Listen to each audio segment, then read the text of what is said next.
And the purpose of this talk is to tell you how I learned to take advice from people that played my games. Sometimes they only played for 5 minutes, but their reactions to those 5 minutes actually really shaped what my game became. If they were famous or uninteresting. Not all of it was useful, of course, but with a lot of sifting and mental anguish, I was able to separate the wheat from the chaff and figure out what people are really trying to tell me. So it's really hard to know what you should be paying attention to feedback-wise. It varies from game to game, but hopefully talking about this in the context of my game will help you all a bit. So first, I'll tell you a bit about myself and Necrosoft and the game we're going to be talking about. I've been making games for 8 or 9 years in some capacity or another, mostly doing writing in games or offering design suggestions and other relatively minor things. Here's some things that I worked on. But I really only worked on one major big budget game in a leadership capacity before I started my own studio. And that game was actually canceled. So even though I had some experience on paper, when it came time to direct my first full game, I had to really climb the learning curve very steeply. Necrosoft is based in Oakland, California, which is the best city in the world. Though we're starting to work with a lot more people in Poland, which is fun. I've got one guy I'm working with back there and another Swedish guy. The team for our first game, though, consisted of me as director, designer, producer. Jim Crawford, who made an awesome game called Frog Fractions, did the code. And Rich Vreeland, also known as Disasterpiece, who did the music for Fez, did the music. And my friend Juan Ramirez, the only guy not in the Bay Area, did our cool art that we have. So that first game was called Gunhouse. And if you happen to have a PlayStation Vita or an Xperia device, you could buy it and make me look good in front of Sony. So that's cool to do. But actually, I don't think that the PlayStation mobile platform exists in Poland right now, so maybe you can't buy it. It's a puzzle game and horizontal tower defense hybrid game, kind of, with separate action and puzzle phases. So I'm going to show you a trailer from the final game to kind of give you an idea what it's like. I couldn't embed this, unfortunately.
Basically, you're matching tiny blocks in order to turn those into bigger blocks, and then you slide those big blocks to the left to load guns, slide them to the right to load special attacks.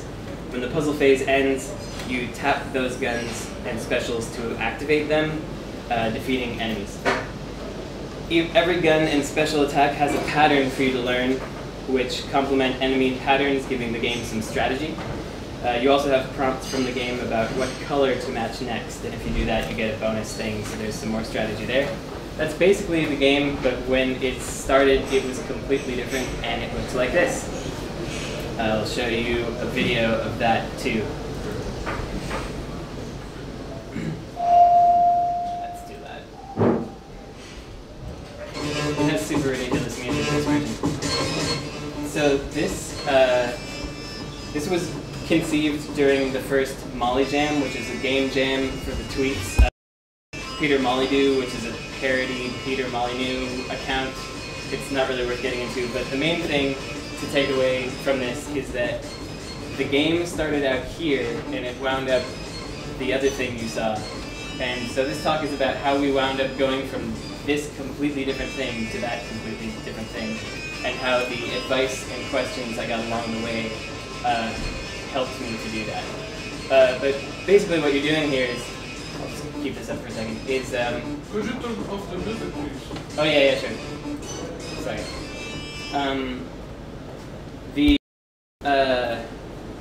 These alien guys are coming and stealing your orphans, and you're maintaining these guns and trying to shoot them. They all go on a specific path with a ladder there. We made this game in 48 hours, so it was very quick. So the big catalyst for change, getting us from this thing to what we wound up with, was because I lucked my way into a Sony contract. Sony was looking for games to fill out their PlayStation mobile platform, which was very new at the time, and they asked if I had anything in the works. And since this was already a prototype, I just submitted this along with one sentence description calling it single screen action game. And that was enough to get a contract, which was surprising and impressive to me, but it turned out to be kind of a mistake because I had no idea what I was making. It was way too vague, so like the first lesson I learned immediately is, and it's a very obvious one, but it's still sometimes hard, is you should know what you're making first. What I did know was that the current game wasn't good enough and we would have to fix a lot of it, but I didn't quite know how yet. But I decided to stick to my initial prompt from the game jam, which was, you live in a little house made of guns. You need many guns to fight invaders, but also to keep a roof on top of your many children. So, after thinking about it a while, this is what we came up with in concept form. You were supposed to kind of, it was like a big boss rush battle thing. You had a house in the middle and you had guns on either side that you were aiming at huge bosses and little minions and stuff. And it was all going to be real time. And then after each big wave, you would tilt your device like this, and then you would have this puzzle thing over here, which you were kind of jigsaw style putting together power-ups and buffs and stuff. So we actually prototyped this, and I'll show you that too. Just get in there. Don't mind the frame rate. Obviously, this was very early, but so this was supposed to be on a touch device, and I don't know if you can identify the big problem with this thing for a touch device, but basically you're supposed to aim all these little guns, so you've just got your thumbs right in the middle of it and you can't see anything. And it was that was a fun, quick lesson for me. Test on the device first. But yeah, so we started prototyping in Flash, and after that was a failure. And I came up with a puzzle system I liked, which was fun, and it was different, and I kind of thought we were in business and we were just going to be able to just make it like this. That was back in February of 2013, a full year before the game actually came out, so obviously we were not home free. But this was that prototype. In there, you shot these enemies, and they dropped puzzle blocks, which you would then put into this grid here. And so, like this, for example, this 3 thing is a circle, and it's this triangle weapon. And you would put this on the board, and then that would show up, and then you could put buffs on it. It's actually really fun, and I want to get back to that. But again, we have a problem where we moved this prototype to a touch screen, and it turned out everything we thought would work in theory was actually useless in practice, because all these pieces were too small and to manipulate on a touch screen, and we couldn't figure out how to fix that. We could have made this puzzle area bigger, but then you wouldn't have seen any of the art, and that was one of the main things I wanted to showcase. So I had to completely go back to the drawing board. And this was my paper prototype here. And on the right, that's me trying to find the best, where I was trying to find the best flour buns in Chinatown. So that's some good information for you if you ever go to Oakland. Yeah, we had to take this puzzle system back to the drawing board, which sucked for me because we were already like 4 months into this project and I'd already had giant failures. So I took out my pen and I drew a box the size of the PlayStation Vita screen, since that was our main target platform at the time. Then I marked off how much I thought I could use for space to actually, like what I could really get my finger on for puzzle blocks. Then I divided that into a grid of squares. Now I had a 3x6 grid to work with. This is 3x7, but I modified that. And I didn't know what to do with this yet. I knew, though, that I needed a house, guns, enemies, and a puzzle grid to all fit in a 966 by 544 screen, or in fact smaller sometimes because some of the target devices are even smaller. So this is where I started getting into some of these lessons. So while I was grinding away at this, Chris Petrowski, who's the creative director at Cappy Games, they made Sword and Sorcery and Might and Magic Clash of Heroes, and they're coming out with Below and Super Time Force pretty soon. They're really cool. He was visiting Toronto, and I was talking to him about my problem, and he's like, okay, so you have a puzzle grid, you have guns, and you have a house. What if somehow the puzzles load ammo for guns? And that kind of kicked my brain into gear. I still had to figure out how this would work, but he kind of got me out of my rut. My problem went from what do I do with this impossibly small grid to how can I challenge myself to make something more fun, something fun out of a puzzle game with a tiny grid. It's a small but important distinction. I went from thinking about the problem as a problem to thinking about it as a challenge, and it just totally changed my perspective. And it can be hard to get that perspective on a project without someone to talk to about it. By yourself, you might just keep grinding away at the same problem the same way. So this was when I kind of realized the importance of showing my game to people that had never played it. So after that, it took maybe a dozen revisions to get to the system that we have now, but it's actually a fun mechanic to do in and of itself, even without the guns, because we have this human desire to construct things that makes building blocks kind of an easy sort of fun to grab hold of. But that one statement from Chris got me out of thinking this is overwhelming and into thinking this is a great challenge. So thanks to Chris, and yes, talk to people when you get stuck. It's really helpful. It's obvious, but it can be hard to remember. So 4 months later, I took the game to E3. Once I thought we had the design basically nailed down, and we had a demo running on the Vita. This was my first ever E3 demo. So back then, you loaded guns in real time and aimed them manually at a predetermined wave of enemies, which ended with a boss. Special attacks kind of went into a queue that you couldn't really control. It was just time-based, and that took a lot of playtime in order for people to read that well. And one of the main ways that you took damage was enemies were stealing your orphans, like in that older prototype that I showed. And you had a little orphan counter telling you how many you had left, but that was very hard for people to see. The game was also extremely difficult, and I didn't realize how hard it was because I had been playing it for a really long time already. But it quickly became apparent that I was not a good kind of test market for my own game because I had played it for more hours than anybody ever will in their entire lives.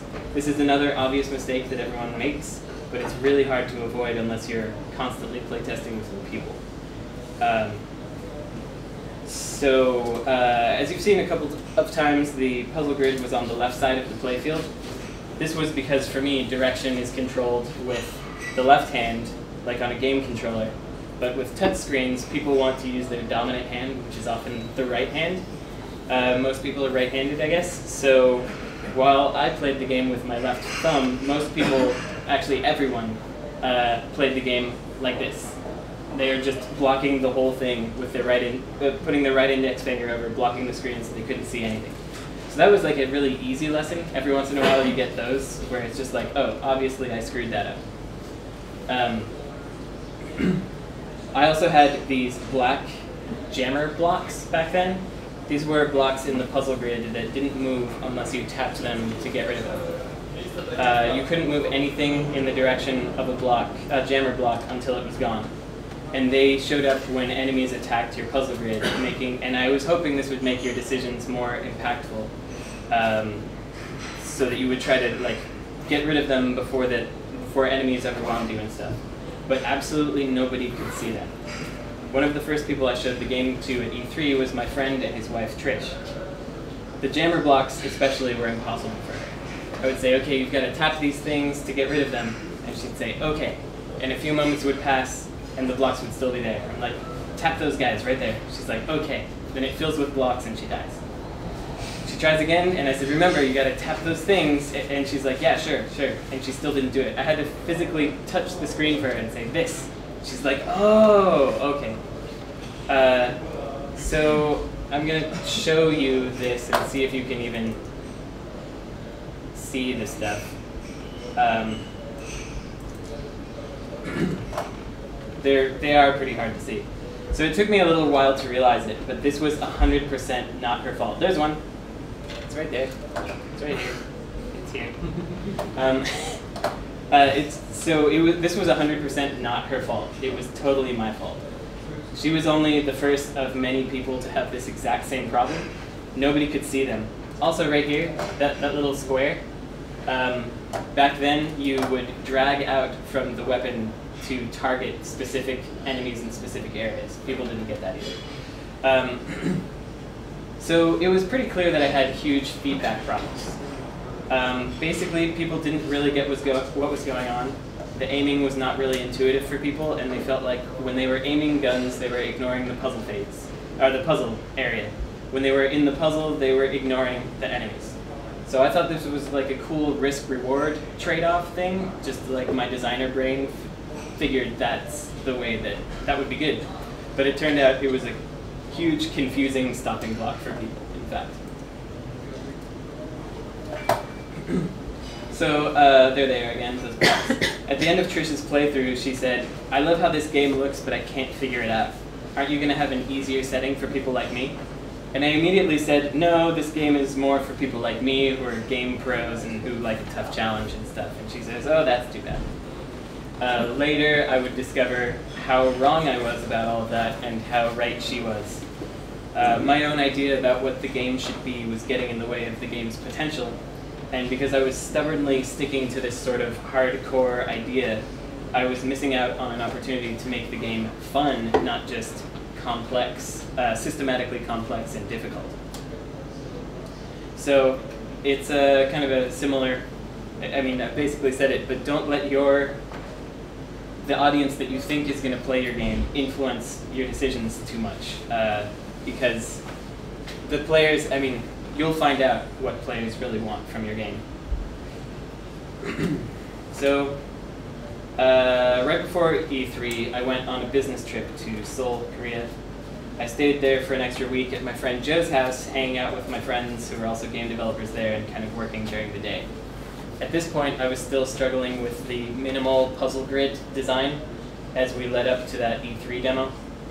And I was worried that the stakes weren't high enough. Like, people weren't going to care whether they won or lost, because we had them stealing orphans, but it wasn't really clear, and that was the only damage that you could take. So my friend Joe played it a bit, and he suggested those jammer blocks. And it seemed like a good idea at the time. It was something to kind of compel you to destroy your enemies faster so that they don't ruin your playfield. And it sounded like a good idea. So we tried it out, and it basically worked. I'm going to show my last video of that. This is obviously this is even earlier, but you can actually, ironically, you can see the jammer blocks much better. You can't see the puzzle blocks, but you can see that part. But you've already heard the results of this. Nobody could see the blocks, and nobody really understood what they did. And the actual act of tapping them to get rid of them from the playfield was stressful, which in some contexts could be good, but it wasn't any fun in Gunhouse. It felt like busy work, like maintenance, and the mechanic itself just never totally worked with the game. I've seen concepts like this work in other puzzle games, like Puyo Puyo or Puzzle Fighter, where you can use jammer blocks as part of your combo strategy. And while that was theoretically possible here, in practice nobody was having a good time, probably because you have no control over how blocks fall, which meant a lot of the jammer-based combos would be based on luck, which we did not want. That's Joe. He's lying on the floor, definitely not going to go to sleep. He's very drunk, but he's trying to prove that he's okay. The main thing this mechanic showed me was that we were just putting band-aids on our problems. I wanted to show the art, so I had to make a small puzzle system to fit the facts that I wanted to show art. I wanted guns and a house because of the name and the initial prompt, so I had to find a way to put those in there. I needed to figure out how to slide blocks to both sides, so I had invented special attacks, but they went into a queue, which nobody understood. The puzzle system felt like it was missing something, so we added jammers. Basically, every time we came up against a problem of what do we do to make this fun, we added something. And this not only turned our puzzle code into a house of cards, it also felt like exactly what it was, features tacked on top of features. We wound up keeping a lot of this stuff actually, but it took us a long time to figure out how to integrate it instead of creating something holistic from the very start, which is what you should do. As an example, the orphans being stolen as a success or failure metric. That was confusing, and so were the jammer blocks. Those were the two ways that you would kind of take damage. But all we had to actually do was make orphans getting stolen and enemies hitting your house take away health. We just put hearts at the top of the screen and made all of those things take health away, and it just worked. And how did we not think of this? It's the easiest thing that video games have been doing forever. But it didn't occur to us at the time. And so it turns out that while the simplest solution is often best, sometimes it also takes a long time to find. In retrospect, the jammer blocks were never really right for Gunhouse, though they could work well for a PvP mode maybe. But we needed to get them in there and see the negative reaction to them in order to realize that we were building our game with the wrong philosophy from the start. So I went back to the drawing board again, and for that I have to thank my friend Joe for his terrible idea.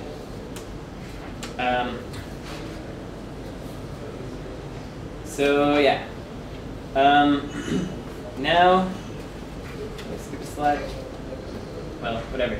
This, obviously, maintain your perspective and don't layer new systems on top of problems when you already have too many systems. It's not going to help you. You have to figure out the root of your issues and start from there. Okay, now we're talking to famous people. It's exciting. So I showed the game to Cliff Bleszinski. Oh well, that's not how you would say it here in Poland, but that's how he says it. So, and I presume you all know him. He did Gears of War and a bunch of other things, Unreal, etc. So I showed the game to him at a party at E3. He had 2 minutes to play this game while his wife held his beer. So this was the ultimate lesson in interpreting flash on-the-spot feedback. So he doesn't pull punches at all, which I really appreciate about him. He has a really deep knowledge of games as well, and he's able to apply that to the way he designs. So I actually count him among the 10 best game designers in the world, personally, and his opinion means a lot to me. And so since I respect him so much, we can just look at this picture of him for a while in a bunny suit. So while he was playing the game, the first thing he said was, "So what is this, like level 48 or something?" He knew, of course, that this was actually wave 1 of a 3-wave demo. And he's just, making fun of me. And I'm like, all right, yeah, I get that it's pretty tough. And he says, no, it's not tough. It's impossible for new players. And he was right, of course. When I combined this in my head with what my friend's wife had said before, I really started to think about this. It was just too demanding of the player. And then he played it a bit more, and he asked me, why are there 3 guns? Why not more? Why not less? And remember, at the time, you had to manually aim each gun, dragging out from the gun to target enemies, so it was a lot to manage. So I'm thinking about this, and I'm starting to think maybe I needed to have fewer guns, like maybe only one, or make all the guns point at the same point. We actually tried that last one. It worked okay for a while, but I was missing the big picture there. The real point was there needs to be a reason for there to be 3 guns. If you can't think of a reason for everything in your game to be there, maybe it doesn't need to be there. Or do something else maybe you should do something else that has a reason. Or maybe you need to find the reason.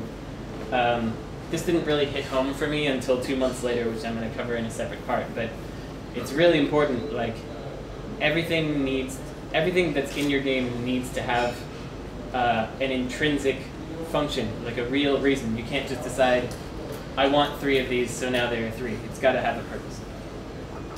Then at the end of his 2-minute playthrough, Cliff says to me, also, maybe it should be turn-based if you're going to ask that much from the player.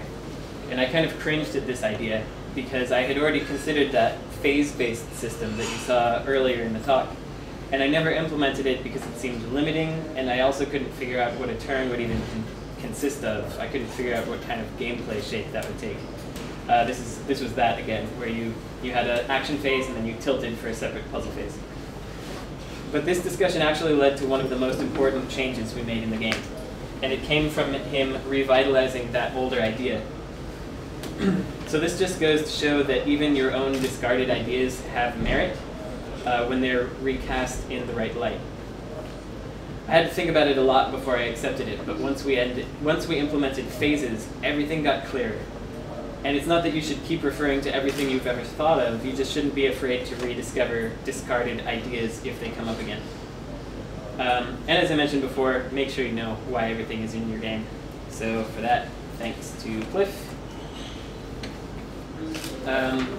So the next thing was with Rami Ismail, who is the everything but designer at Glambeer.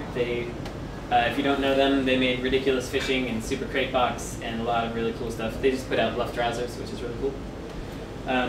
He's very giving with his time, and he sat down with me in the E3 show floor, even though his bag with all his laptop and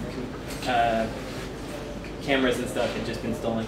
He's one of the last people I talked to about the game at E3, so I came straight away with lots of self-doubt and saying, I know this stuff sucks, sorry. There's us playing Ascension and eating Valentine's Day candy. So even though his he really took the time to play the game, even though his laptop and stuff had just been stolen. He played it the way nobody else had. He was really methodical. He paid attention to every decision he was making, and as a result, he not only figured out the puzzle system really quickly, he also played the way I wanted, because the puzzle was still on the left side. He used his left thumb and everything. He tapped the jammer blocks to get rid of them. He targeted enemies by drawing his finger out. He did everything.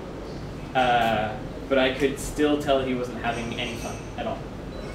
After about 10 minutes of concentrated play, he handed my Vita back, and he said to me, "You've definitely got something here, but I'm going to be very honest because I feel like that's the best feedback you can get," which is true. There's definitely something that you've made, but there's too much of it, and you need to figure out what you're doing. In essence, he felt, like others did, that when you're looking at the puzzle, you're ignoring the action. When you look at the action, you're ignoring the puzzle. So what is it, an action game or a puzzle game? He said to me, figure out what your game is and focus on that. It was also clear to him from my description of the game that I wanted to make it strategic, but strategy was not really being supported by the design I had at the time. And at this point, I started to really think about Cliff's decision to make the game turn-based. I also thought a whole lot about how our weapons were all basically the same. They had sort of different shapes. One shot in an arc, one shot a weaker kind of rapid shot. One had some environmental properties that slowed enemies down, but they weren't really different enough for anyone to care which one they used, like at the top of the screen versus the bottom or anything. So the conclusion to me from all these E3 discussions was that we had too much stuff presented all at once in order to create a strategy game that simply wasn't there. And I told Rami, I realized this, and he's like, but wait, don't get depressed. about it, you're in the perfect position right now. You've got a new mechanic and an interesting art style. It's just not focused. All you have to do is focus in.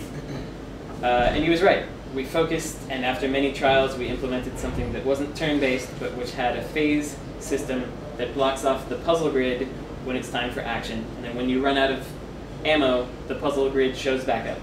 And it's there for a certain amount of time, then it gets blocked off again. When you're in the puzzle mode, the background gets desaturated, enemies freeze in place, and in action mode, it's all about attacking enemies. So this is action, it's just all, there's no puzzle grid. And then this is the puzzle mode. All the enemies are paused and they're all grayed out, and it's just a puzzle. Also, I feel I should mention at this point the reason that we kept going, even though we had all of these issues, is that we had signed a contract. Because a friend of mine was listening to me give this talk before, and he said, I would have given up like 5 major issues ago, like 5 revisions ago. You made so many versions of this stupid game. Why did you not just stop?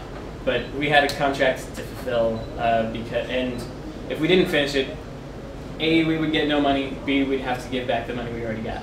So we had to keep going. So once we implemented this phase system, the game was instantly more fun. But we still had the problem mentioned by Cliff. Why do you have 3 guns? There was a lot more to figure out, but thanks to Rami, we had a roadmap for how to get there. So I guess the lesson here is focus on what's working with your game and trim away extra systems and ideas. Figure out ways to make your game as clear as possible. Like for us with the health, for example. It took 2 systems that didn't really work, put them together into something that worked super easily. Also, it helps, it sounds silly, but it helps to talk to people that make better games than you do. Don't necessarily do everything they say, but definitely listen to them. And conferences like this or GDC are great places to do that. Okay, so now we were at the Penny Arcade Expo, and I wasn't going inside because I don't like those guys, but I was working nearby in a Starbucks.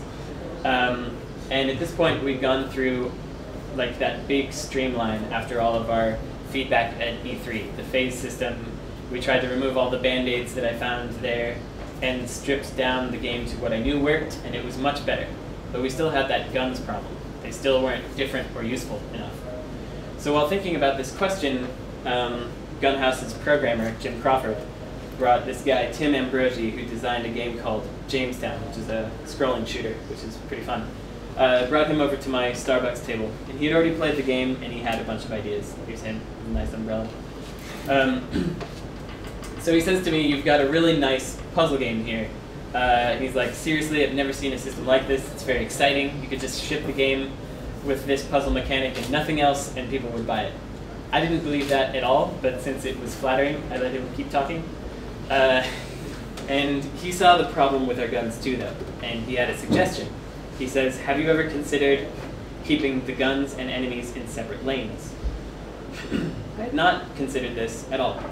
I immediately started to envision our game as a Plants vs. Zombies clone, and then I got a little sad. I love Plants vs. Zombies, but I didn't want to steal a mechanic so blatantly, so I kind of bristled at this idea. But he was really set on it. He said, okay, it could really do something. It would give intention to what guns you put where, especially if the guns do different things. And since my programmer agreed, I had to really think about this hard while I was scowling at my beverage. I realized that the most important thing this would solve is Cliff's question of why 3 guns. Well, you have 3 guns because enemies come in 3 lanes. And then we could have some enemies that don't stick to the lanes that are trickier. I couldn't deny that this was an alluring idea, and it was one of the biggest unsolved problems, so we tried it. And it definitely worked way better than I thought it would. I designed patterns for each gun's attack, and suddenly I cared about whether the gun with an arc was on the top or the bottom, because on the bottom it can't reach very far. This was the last major piece of our particular puzzle, and without it the game would not be what it is today. As you can see right here, that gun that's shooting all the vegetables, it can't hit any of those guys because they're too short. And if I put it on the bottom, I could hit them. So it can sometimes be difficult to solve a problem because you're looking at it the wrong way. I was focused on the guns themselves mechanically, but all I really needed to do was give them a better context and framing. It was actually a really simple change. We had 3 guns, so 3 lanes for enemies made a lot of sense, but I just couldn't see it without talking to someone about it.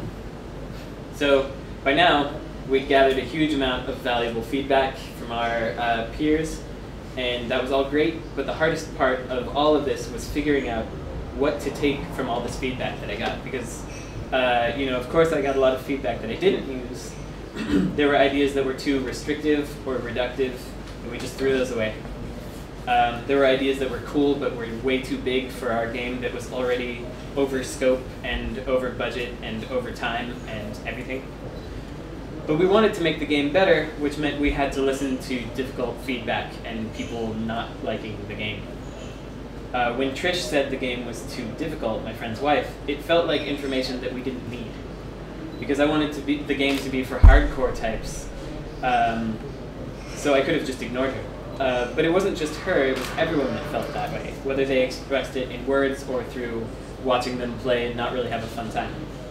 She was just really honest about it because she thought it was her own fault.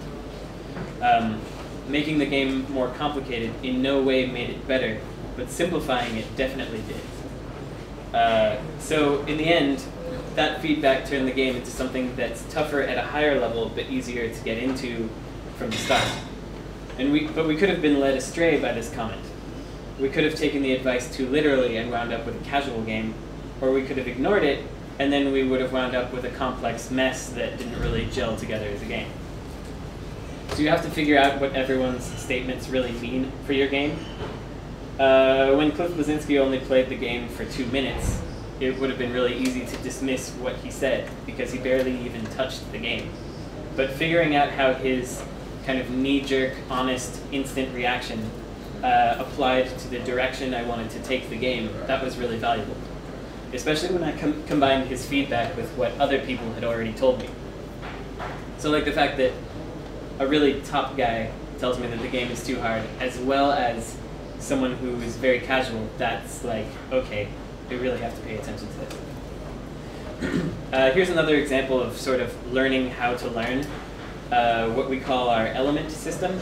This was added at the programmer's suggestion, and when we first implemented it, it looked, it worked like, in the puzzle mode, you would see which gun was going to be most powerful in the next action phase. So like this red one would be more powerful the next time the door comes back up and you closes and you can shoot enemies. So what you were supposed to do is put a whole bunch of red in there, and then you'd be set for the next level. And so when it was time for action, enemies would be weaker to that. And it basically worked. We wanted people to care about which guns they used at what times, and we thought that making enemies weaker to specific attacks at specific times would get you to care about that. So I showed it to my former boss, Simon Carlos, at one of our game developer meetups. That's him. He's in charge of GDC and other stuff. He said he saw how it could be used strategically and thought it was very interesting. So that was gratifying to hear, and I kind of turned that over in my head as I walked home, because it felt like a victory to me. But suddenly I realized that the most important part of his sentence was, he said that it could be used strategically. It wasn't happening by default or by necessity. It was a possibility that he could see happening if he spent a lot of time with it. And that really was not good enough. So the next week we streamlined the element system so that now it gave you, I want to show this again. Now it gave you a big, it gave you a gun type to match and just left it there until you did it once, and then it would give you a new one.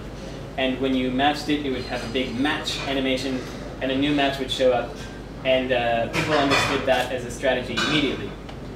And they could use it to their benefit without having to spend a lot of time with the game or really think about strategy. It was just an instant strategy that you would intuit. So again, by making it simpler, the strategy was not diluted, it was actually refined. Complexity was not helping us make the game more core-oriented, it was just making the game less playable and less interesting. So thanks to Simon for reminding me of that, even if his comment was totally offhand. So it's kind of a weird thing about these comments you get. Sometimes the ones that stick with you are just things that people toss out there. They're first impressions and surface reactions, but they can carry a lot of meaning beneath the surface if you figure out how to dig for them. This is a skill that I'm still learning, of course. The comments that stick with you are often, I mean, well, okay. There's kind of a parallel between what we had to do to make the game better and how I had to learn to take feedback. In both situations, we had a bunch of stuff, and then we had to cut it down and find out what was really true and good and working. There were gems in the feedback and in the game, we just had to sort them out. So when getting feedback, I find it helpful to think about how I would view that feedback if it weren't for my own game. So like, how would I feel about a turn-based puzzle system, purely turn-based, in a puzzle game other than mine? Well, I would be open to it, of course, if it were done well. Why not? It's really easy to get hung up on the idea that you've come up with this perfect package that's going to drip straight from your brain into players' minds. But without the players really interacting with your games have no purpose. They ultimately decide what your game is going to be. And you want their experience to be as good as possible. So you have to listen to them and try to absorb what they tell you, even if it's painful. If a bunch of people are telling you the same thing, there's a good chance that they are right and you're wrong. But they could be wrong too, depending. I should also mention that we had a pretty big challenge here that we set for ourselves. We didn't know what we were making at first, and we tried to do multiple new mechanics at the same time. And like a simpler design will help you avoid most of these issues, obviously, most of the time. So like if you're making a platformer with a twist, then most of the design conventions are already available to you, and you don't need to be reinventing the wheel every time. But for us, a lot of what made the game better was what we were able to learn from our peers. If we had been too precious about our designs, or too unsure of too sure of ourselves, or even worse, too uncertain, we would not have been able to take the right lessons and apply them. So try not to take it too personally. Obviously, you've poured a lot of blood, sweat, and tears into this thing, but if you want it to be good, you have to be able to handle the truth. And this game is still not perfect, even after all of that. One really amusing side effect of having so many problems is that once we fixed them, the game was just so much better that we felt like, great, we're doing well now, because it was such a gap between, like every time we made a revision, it was just so much better because we were solving big problems. But solving the major problems blinded us to some of the smaller ones. For example, we need better feedback on guns running out of ammo. For some reason, we don't have any screen shake for big attacks and stuff that would make people feel more excited about it. There's a lot more that we could do to improve the game, like our shop system totally sucks. So we're now bringing it to Windows Phone because Microsoft is very nice and will pay you to make a game for their platform. There's this thing called App Campus that they have, which I recommend looking into, where they'll give you 20, 50, I think 50, or 70,000 euros to make a game, and they don't want to own it, and they don't take revenue share. I don't understand why they would even do this, but there you go. Look into that. It's pretty cool. So we're going to do our best to fix all these problems in the Windows Phone and future versions to make the game even better, because once the game is out, that's when you start really getting feedback, and you can hear what people really think in a more anonymous way, and then you can just, keep refining. We're also making a couple other games, by the way. We're making a game called Oh Deer, which is about hitting as many or as few deer with your station wagon as possible. It's like an outrun style game. And we're also making Gun Sport, which is a 4-player volleyball game with guns. We just signed the contract for that, so if any of you out there are really good programmers, you should talk to me because we need one of those. But yeah, watch out for those if you want, and that's all for me. Here's my contact info if you ever want to contact me about anything, feel free.